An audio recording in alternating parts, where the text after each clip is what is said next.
Hey guys, welcome back to Quick Hunts. For this momentous occasion of No Nut November, I figured I'd make things harder for my fellow brethren by reviewing a game with a silly and sexy goal, and that game is Pantsu Hunter, back to the 90s. I received a PS4 review copy from Evgeny at Sometimes You. Thanks so much, now on to the game. In Pantsu Hunter you play as Keiji, a self-proclaimed jack of all trades and presumed master of none. He moved to the big city so he could attend university. Along the way he realized he had a special talent, the ability to understand girls by the panties they wear. Think of it like palm reading, just with lingerie. Thus, he is now on a quest to find his one true love by rummaging through their underwear drawers. The game contains several potential lovers, such as the anime-loving Haruka, sporty tomboy Anko, and her shy sister Yukari, or the rich and popular Anna. Each scenario has the girls calling on Keiji for speciality in certain skills or occupations.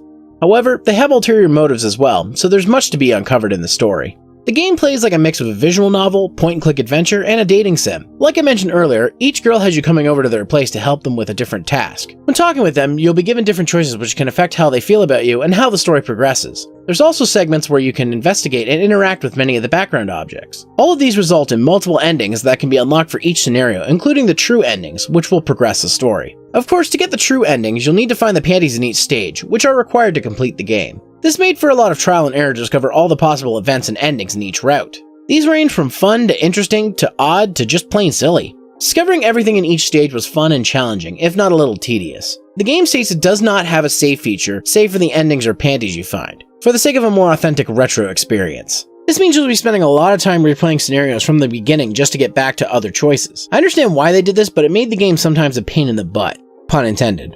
I didn't really need to redo all the dialogue trees again just to get back to the last part I was at, so most of the time I just was skipping through it. A quick save would have been a great design choice. It does, however, make note of what you have found, so there's at least an easy way to track your progress.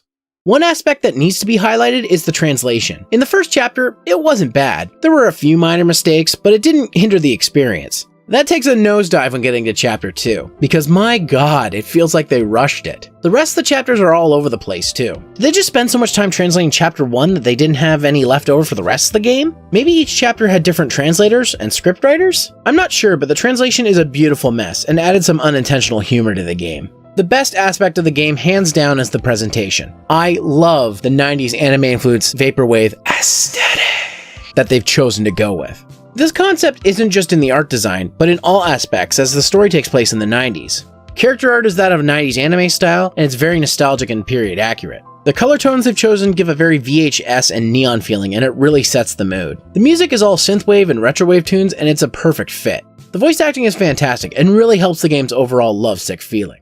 Fun fact! Did you know Alyssa Park, the voice actress for Anna, is also voicing Makiko in my friend's game, Gaikokujin no Sensei, aka Foreigner Teacher? More on that later. The only oddly placed piece of the puzzle is the sound mixing. It's not particularly good, with sound effects being either too loud or too quiet, and the music sometimes overlaps the dialogue. This wouldn't be a problem if you could adjust this, but the game is incredibly lacking in settings and features. Having the option to individually control music, voiceovers, and sound effects volume levels is something I'm accustomed to and very much take advantage of in modern games. And with a game so heavily focused on its narrative, I'm kinda shocked it isn't a readily available option. All in all, the presentation is originally what sold me on the game, and it certainly delivered. Pantsu Hunter is okay. It's not going to break any new ground, but it functions well and is relatively fun to play. It's definitely a case of style over substance, where the presentation pretty much overtakes the game's polish. That being said, the game is only $10 on most platforms, and I think it's a fair price for the experience it gives. The game is also No Nut November friendly, as there's no nudity or sex scenes. Hell, there isn't even a panty shot, and I can only recall one scene where a character is almost caught naked. I played the version on PS4, but it's also available for PC, Vita, and Nintendo Switch. While I enjoyed the game on the PS4, I would have preferred this on the Switch, as it's the type of game that almost works better in a handheld format. Regardless of your chosen platform, you're in for a fun ride back to the 90s.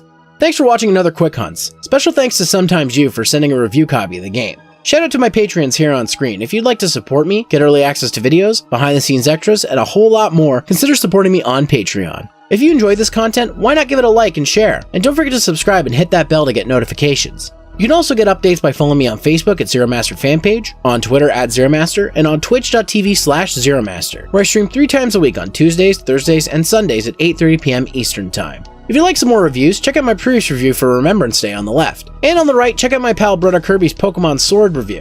Thanks again for watching, and good luck with No Nut November.